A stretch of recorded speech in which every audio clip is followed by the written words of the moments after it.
క్రీస్తునందు ప్రియమైన సహోదరి సహోదరులకు యేసుక్రీస్తు నామములో శుభములు. దేవుని యొక్క మహాకృప మీకు కలుగునుగాక. ఈరోజు దేవుడు మనకిచ్చిన మాట సామెతల గ్రంథం 15వ అధ్యాయం 19వ వచనం. సోమరి మార్గము ముళ్ళ కంచె, యథార్థవంతుల త్రోవ రాజమార్గం. సోమరి మార్గం ఎలా ఉంటుంది అంట, ముళ్ళ కంచె అంట. అంటే సోమరిగా ఉన్నవాళ్ళు ఎవరైతే లేజీగా ఉండిపోతారో, బద్ధకంగా ఉండిపోతారో వాళ్ళ మార్గం అంట ముళ్ళ కంచెలాగా ఉంటుందట. ముళ్ళ కంచెలాగా ఉన్న మార్గంలో ఎంత కష్టం ఉంటుంది, ఎంత గుచ్చుకుంటూ ఉంటుంది కదా. అంటే సోమరివాని మార్గంలో ముళ్ళ కంచెగా ఉన్న అది తీసుకోడు, అట్లనే పోతూ ఉంటాడు. అట్లనే గిసుకపోతున్నా తెలియకుండా పోతాడు. ఎందుకంటే అతడు సోమరి కనుక అనమాట. అంటే సోమరిగా ఉన్న వారి జీవితాల్లో మార్గం అనేది చాలా కష్టతరంగా ఉంటుంది, చాలా ఇబ్బందికరంగా ఉంటుంది. అయినా సోమరి దాన్ని గ్రహించలేకపోతాడు అనమాట.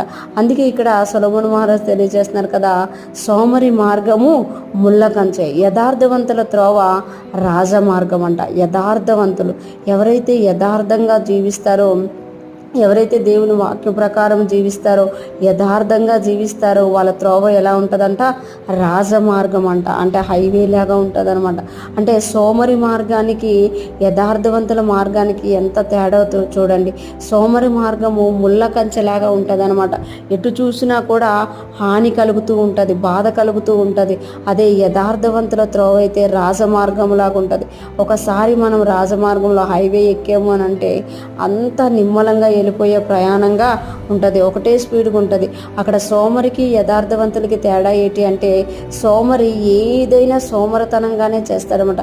ఆ బద్ధకంతోటే సగం జీవితాన్ని వ్యర్థం చేసుకుంటూ ఉంటాడు. అదే యథార్థవంతుడైతే తన పనులన్నీ చక్కబెట్టుకుంటూ తన జీవితాన్ని ఏం చేస్తాడు అంటే ముందుకి తీసుకెళ్తూ ఉంటాడనమాట. యథార్థవంతులు దేవుని కార్యాలను చేస్తారు అని కూడా మనకి తెలియచేయబడుతుంది. ఈరోజు ఫ్రెష్ మన వింటున్న ప్రతి ఒక్కరూ జ్ఞాపకం చేసుకోవాలి, సోమరిలాగా ఉండడం దేవుని చిత్తం కాదు. దేవునిలో ఉన్న వాళ్ళందరూ కూడా చురుకుగా ఉండడం, చురుకుగా ఉండుట గొప్ప భాగ్యం అని మనకు తెలియచేయబడుతుంది. మనం ఎప్పుడైతే చురుకుగా ఉంటామో, మనం యథార్థంగా ఉంటామో, రాజమార్గంలాగా మన జీవితం ఉంటుందట. రాజమార్గంలాగా మనం ఉండాలనే దేవుడు కోరుకుంటున్నాడు. సోమరితనపు ఆత్మ మనందరిలో కూడా బంధింపబడాలని దేవుడు కోరుకుంటున్నాడు. ఈరోజు ఫ్రెష్ మన వింటున్న ప్రతి ఒక్కరూ కూడా సోమరితనంగా కాక, లేజీగా కాక, వ్యర్థంగా మన సమయాన్ని గడిపేవారంగా కాక, యథార్థవంతులుగా ఉందముగాక.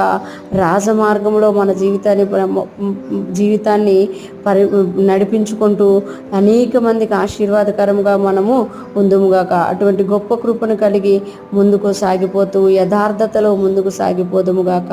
ఆమేన్.